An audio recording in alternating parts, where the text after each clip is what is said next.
जय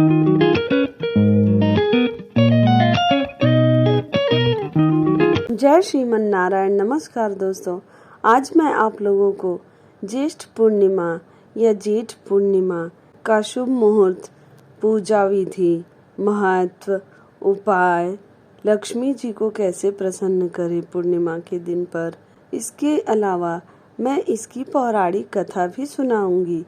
हिंदू धर्म में हर महीने की पूर्णिमा और अमावस्या तिथि का विशेष महत्व होता है। ये तिथियां पूजा पाठ और जप तप के लिए महत्वपूर्ण होती हैं। ज्येष्ठ माह के शुक्ल पक्ष की पूर्णिमा तिथि को ज्येष्ठ पूर्णिमा कहा जाता है।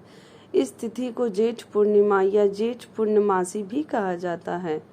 ये दिन भगवान विष्णु और माता लक्ष्मी की पूजा अर्चना के लिए समर्पित है। इस दिन पवित्र नदियों में स्नान करके व्रत एवं दान पुण्य करने से शुभ फलों की प्राप्ति होती है। साथ ही इस दिन व्रत रखने से घर में सुख समृद्धि आती है। इस बार की ज्येष्ठ पूर्णिमा बेहद खास मानी जा रही। सुहागन महिलाएं हर साल ज्येष्ठ पूर्णिमा के दिन वट पूर्णिमा का व्रत रखती हैं, ताकि उनके भी पति की आयु लंबी हो और सुखी दाम्पत्य जीवन का आशीर्वाद प्राप्त हो। इस दिन स्नान, दान और पूजा करने का महत्व है। इस दिन मध्य और दक्षिण भारत के कुछ हिस्सों में वट पूर्णिमा का व्रत रखा जाता है। यह व्रत पति की लंबी आयु और सुखद वैवाहिक जीवन के लिए रखा जाता है। इस दिन वट वृक्ष, सावित्री और सत्यवान की पूजा की जाती है। उत्तर भारत में यह व्रत ज्येष्ठ अमावस्या को रखा जाता है, जो वट सावित्री व्रत के नाम से प्रसिद्ध है, जबकि बाकी जगहों पे ज्येष्ठ पूर्णिमा के अवसर पर यह व्रत रखा जाता है। इस साल ज्येष्ठ पूर्णिमा तिथि की शुरुआत 3 जून शनिवार को सुबह 11:16 से हो रही है। ये तिथि अगले दिन 4 जून रविवार को सुबह 9:11 पर समाप्त हो। ऐसे में 3 जून से ज्येष्ठ पूर्णिमा लग रही है और 4 जून को सुबह खत्म हो रही है। इसलिए 3 जून को पूर्णिमा का व्रत रखा जाएगा और अगले दिन 4 जून को रविवार को स्नान दान किया जाएगा। अब मैं आप लोगों को ज्येष्ठ पूर्णिमा के दिन बन रहे कई शुभ योग के बारे में बता दे रही हूँ। सिद्धि योग 4 जून को 11:59 तक रहेगा। अभिजीत मुहूर्त 12:10 से 1:03 तक रहेगा। अमृत काल 7:12 से 8:41 तक रहेगा। ज्येष्ठ पूर्णिमा पर स्नान और दान करना बेहद शुभ होता है। इस दिन स्नान दान करने से पुण्य की प्राप्ति होती है। ऐसे में आप इस दिन स्नान और पूजा के बाद जरूरतमंदों को दान जरूर करें।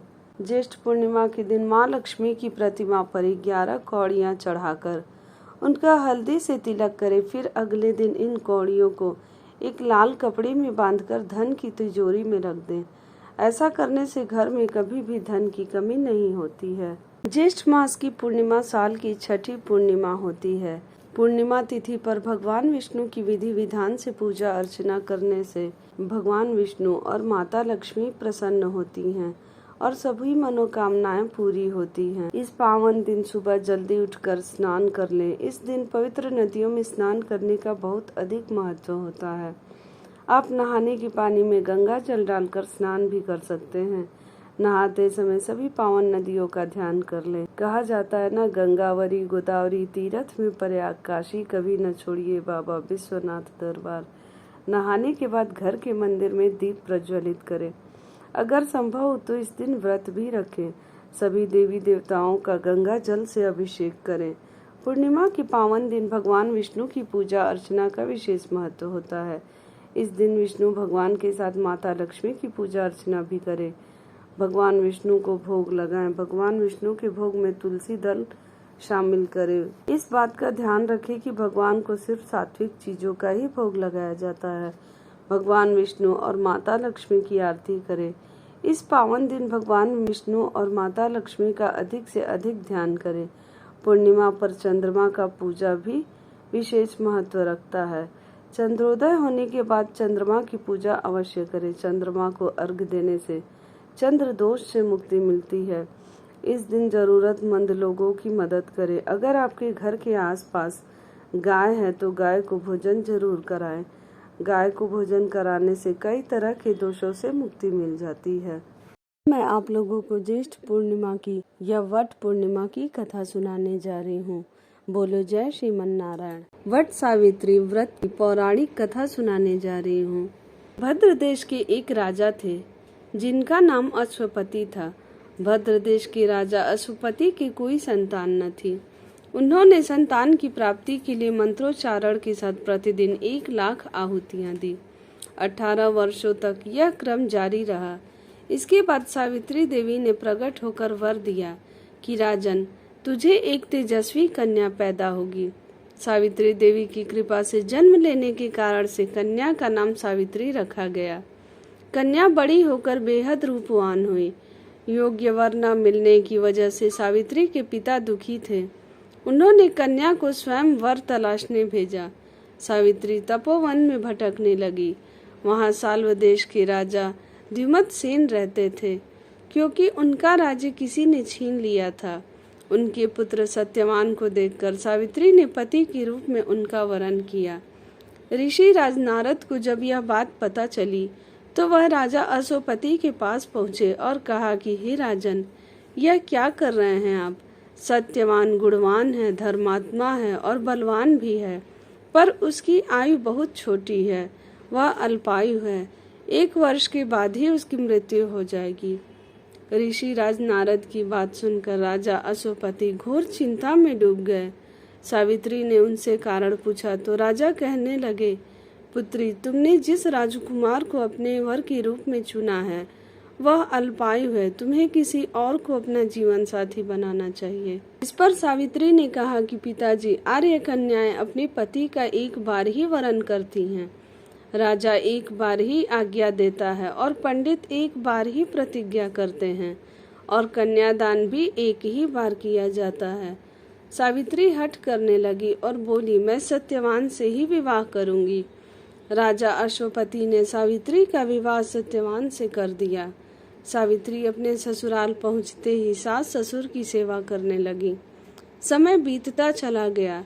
नारद मुनि ने सावित्री को पहले ही सत्यवान की मृत्यु के दिन के बारे में बता दिया था।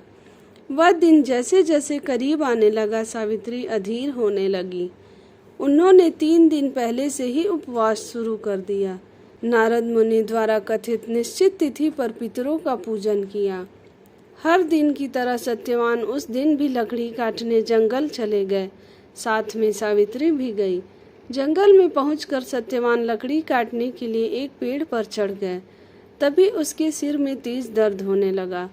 दर्द से व्याकुल सत्यवान पेड़ से नीचे उतर गए। सावित्री अपना भविष्य समझ गई। सत्यवान के सिर को गोद में रखकर सावित्री सत्यवान का सिर सहलाने लगी। तभी वहां यमराज आते दिखे। यमराज अपने साथ सत्यवान को ले जाने लगे। सावित्री भी उनके पीछे पीछे चल पड़ी। यमराज ने सावित्री को समझाने की कोशिश की कि यही विधि का विधान है, लेकिन सावित्री नहीं मानी। सावित्री की निष्ठा और पति परायणता को देखकर यमराज ने सावित्री से कहा कि हे देवी, तुम धन्य हो, तुम मुझसे कोई भी वरदान मांगो। सावित्री ने कहा कि मेरे सास ससुर वनवासी और अंधे हैं, उन्हें आप दिव्य ज्योति प्रदान करें। यमराज ने कहा, ऐसा ही होगा, जाओ अब लौट जाओ। लेकिन सावित्री अपने पति सत्यवान के पीछे पीछे चलती रही।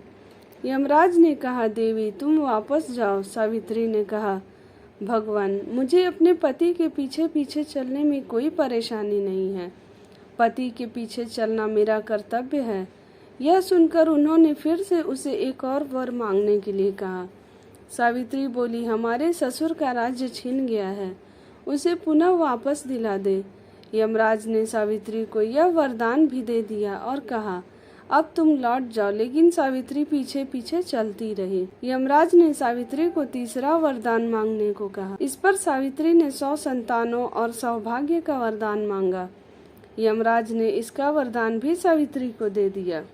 सावित्री ने यमराज से कहा कि प्रभु, मैं एक पतिव्रता पत्नी हूँ और आपने मुझे पुत्रवती होने का आशीर्वाद दिया है। यह सुनकर यमराज को सत्यवान के प्राण छोड़ने पड़े। यमराज अंतर ध्यान हो गए और सावित्री उसी वट वृक्ष के पास आ गई जहाँ उसके पति का मृत शरीर पड़ा था। सत्यवान जीवित हो गया और दोनों खुशी खुशी अपने राज्य की ओर चल पड़े। दोनों जब घर पहुंचे तो देखा कि माता पिता को दिव्य ज्योति प्राप्त हो गई है। इस प्रकार सावित्री सत्यवान चिरकाल तक राज्य सुख भोगते रहे। अतः पतिव्रता सावित्री के अनुरूप ही प्रथम अपनी सास ससुर का उचित पूजन करने के साथ ही अन्य विधियों को प्रारंभ करें। वट सावित्री व्रत करने और इस कथा को सुनने से उपवासक के वैवाहिक जीवन या जीवन साथी की आयु पर किसी प्रकार का संकट आया भी हो तो वो टल जाता है। बोलो जय श्रीमन नारायण। अगर आपको मेरी यह कथा अच्छी लगी हो तो मेरे चैनल को लाइक करें, सब्सक्राइब करें, शेयर करें और कमेंट में जय श्रीमन नारायण जरूर लिखें।